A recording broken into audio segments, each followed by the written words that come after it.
एक बार भगवान शिव माता पार्वती को कहते हैं, हे देवी, मैं आपको एक कथा सुनाता हूँ जिससे आपको यह ज्ञात होगा कि मनुष्य किसी दूसरे व्यक्ति के मन की बात कैसे जान सकता है।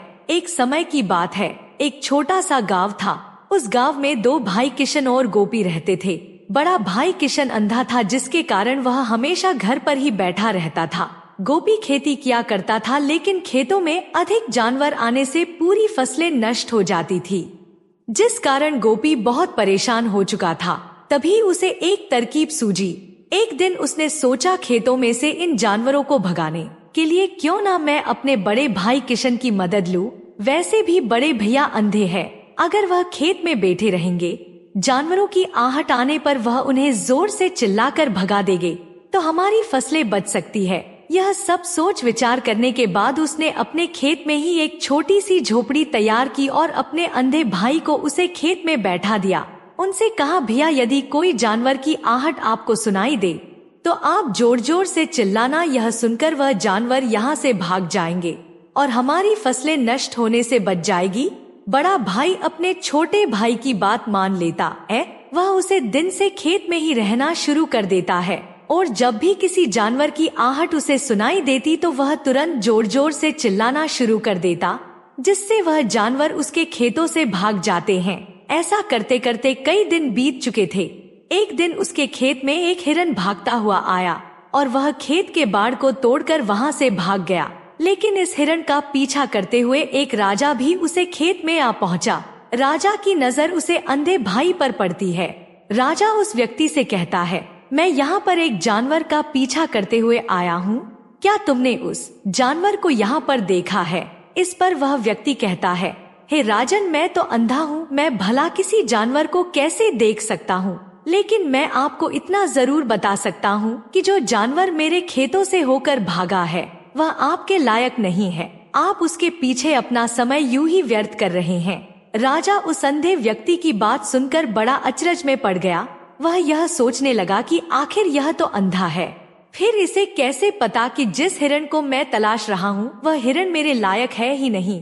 यह अंधा व्यक्ति मुझे कैसे बता सकता है? तभी राजा उस अंधे व्यक्ति से कहता है, तुम तो अंधे हो और दूसरी तरफ तुम यह भी कह रहे हो कि जो जानवर यहाँ से भागा है वह मेरे लायक नहीं है। इस पर वह अंधा व्यक्ति कहता है, हे राजन, जिसे आप एक हिरन समझ रहे हैं, असल में वह एक हिरनी है जो गर्भवती है। और जहाँ तक मुझे ज्ञान है, मैंने कभी किसी राजा को किसी गर्भवती हिरनी का शिकार करते हुए नहीं सुना। इसी कारण मैं आपसे यह कह रहा हूँ कि वह आपके लायक नहीं है। आप उसके पीछे अपना समय व्यर्थ ना करें। यह सुनकर राजा और भी अचरज में पड़ गया। वह यह सोचने लगा कि आखिर यह अंधा आदमी यह कैसे जान सकता है कि वह हिरनी है और गर्भवती है।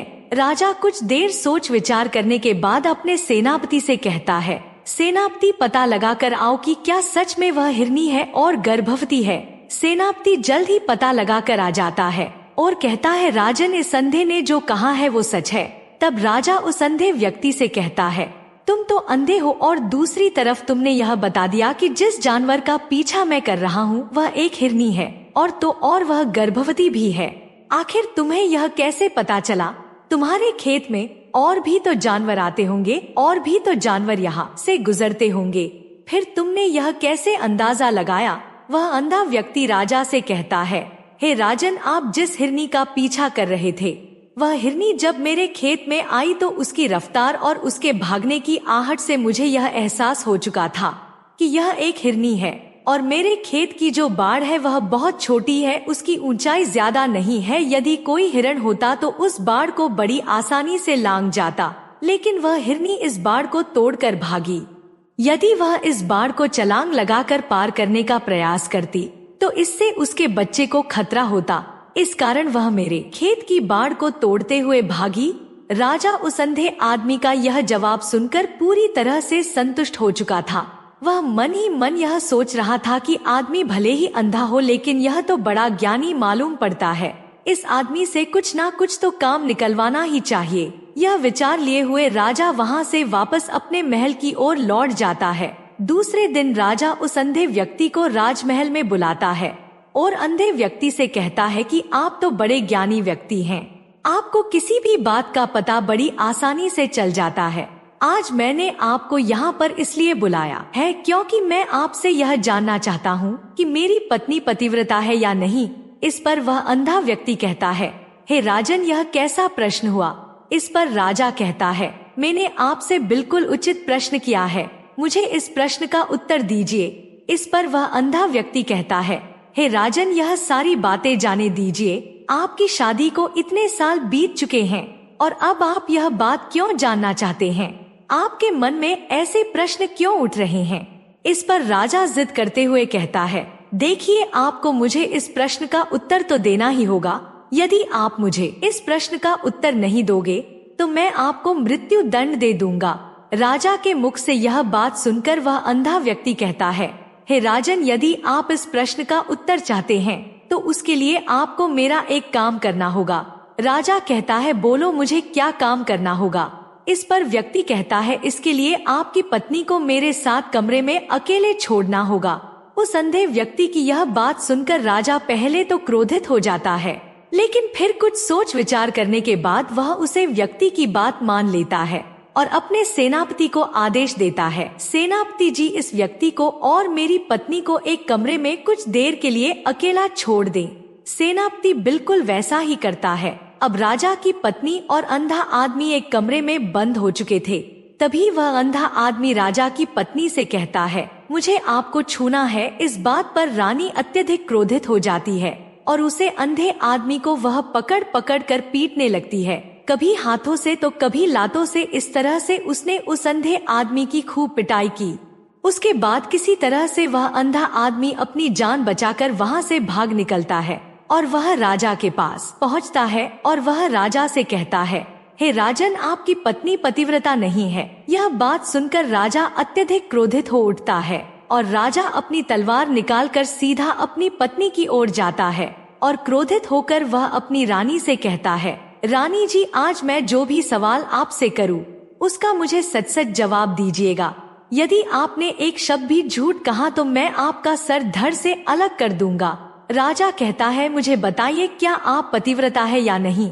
इस पर रानी कहती है, हे राजन, आप भले ही मुझे जान से मरवा दीजिए, लेकिन मैं पतिव्रता नहीं हूँ। राजा यह बात सुनकर बहुत खुश हुआ क्योंकि उसे अंधे आदमी ने जो भी कहा था वह बिल्कुल सच था। यह बात सुनकर तुरंत ही राजा उस आदमी के पास पहुंचता है और उस अंधे आदमी से कहता है, तुम्हें कैसे पता चला कि मेरी पत्नी पतिव्रता नहीं है। इस पर वह अंधा आदमी कहता है, हे राजन, बड़ी सीधी सी बात है। मैंने तो आपकी पत्नी से बस इतना ही कहा था कि मुझे आपको छूना है। इस बात पर वह इतना क्रोधित हो उठी कि उन्होंने गुस्से में आकर मुझे लात गुस्सों से पीटना शुरू कर दिया और देखते ही देखते उन्होंने मेरे पूरे शरीर को छू लिया।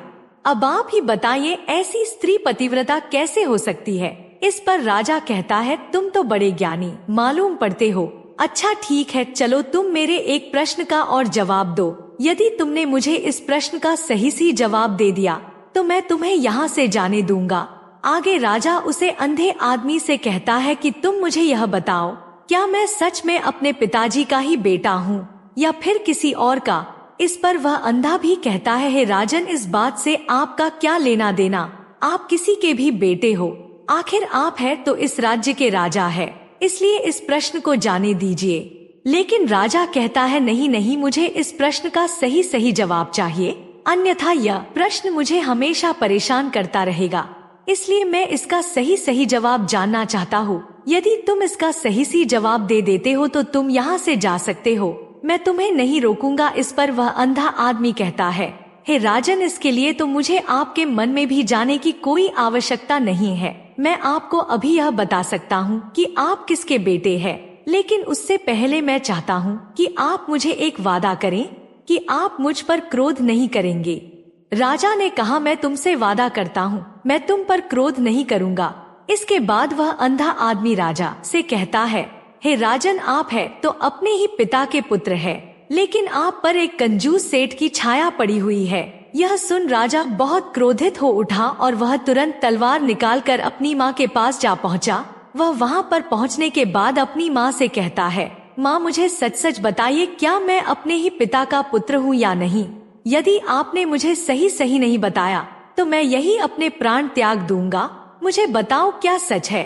इस पर उसे राजा की माँ कहती है, बेटा तू है तो अपने ही पिता का पुत्र, लेकिन तुम्हारे ऊपर एक कंजूस सेठ की छाया पड़ी हुई है। जब मैं एक बार नहाने के बाद अपना मुंह आईने में देख रही थी, तभी उस कांच के पीछे मुझे एक कंजूस सेठ नजर आया और उसी की छाया तुम पर पड़ चुकी है। यह सुन राजा बहुत खुश हो जाता है और वह तुरंत दौड़ा दौड़ा वापस उस अंधे आदमी के पास पहुंचता है और उस अंधे आदमी से कहता है, तुम्हें यह कैसे पता चला कि मुझ पर एक कंजूस सेठ की छाया पड़ी हुई है? इस पर वह आदमी कहता है, हे राजन, आपने मुझसे कई सारे सवाल पूछे जिनका जवाब मैंने आपको सही सी दिया है। यदि कोई और राजा होता तो मुझे इसके बदले में ढेर सारा इनाम देता, लेकिन अब तक आपने एक फूटी कौड़ी तक नहीं दी है। इस बात से ही मैं अंदाजा लगा लिया था कि आप बहुत कंजूस हो। यह बात सुनकर राजा जोर जोर से हंसने लगा और कहता है कि आप जो भी मांगेंगे वह मैं आपको अवश्य दूंगा,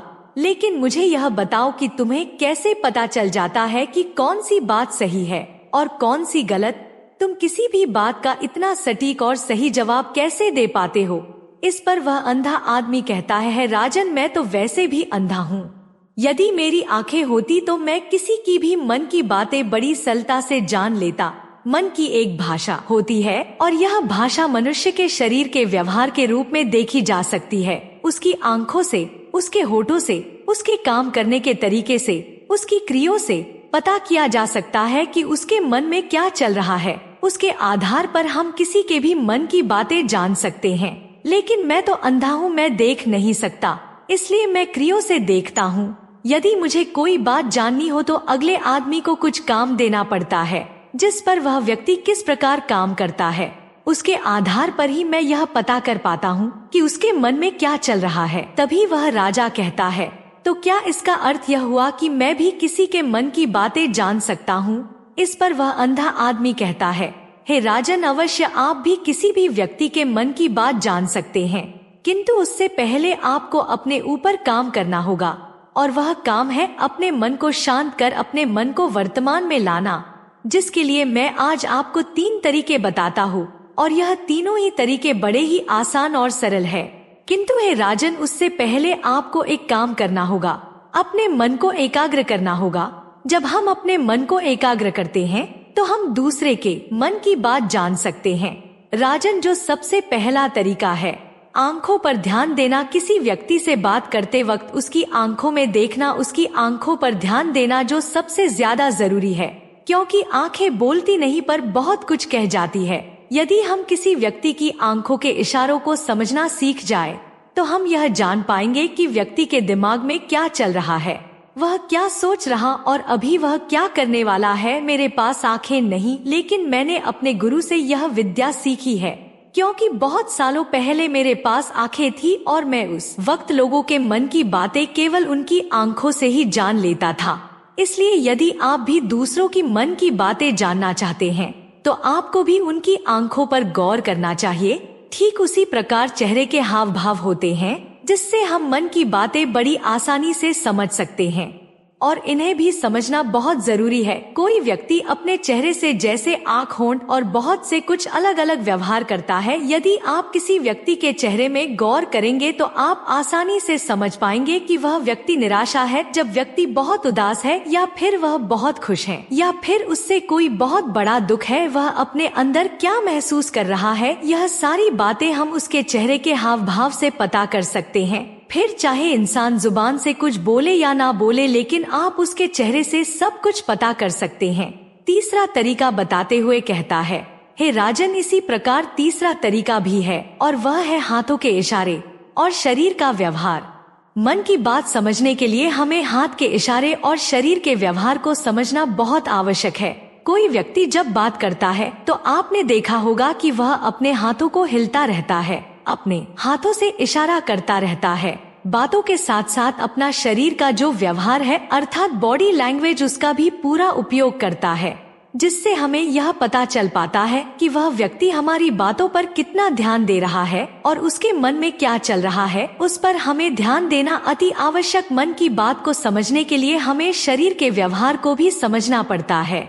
यदि हम इन 3 तरीकों को सही तरीके से ध्यान देकर इन 3 तरीकों को अच्छे से समझ लेते हैं तो हम बहुत जल्दी किसी भी व्यक्ति के मन की बातें बड़ी सरलता और सहजता से जान सकते हैं। भगवान शिव कहते हैं, हे देवी, जो मनुष्य ध्यान करता है वह अपने मन को एकाग्र कर किसी व्यक्ति के हाव भाव और शरीर की क्रियाओं से उसके मन की बात जान सकता है। वीडियो पसंद आए तो वीडियो को लाइक और चैनल सब्सक्राइब करें।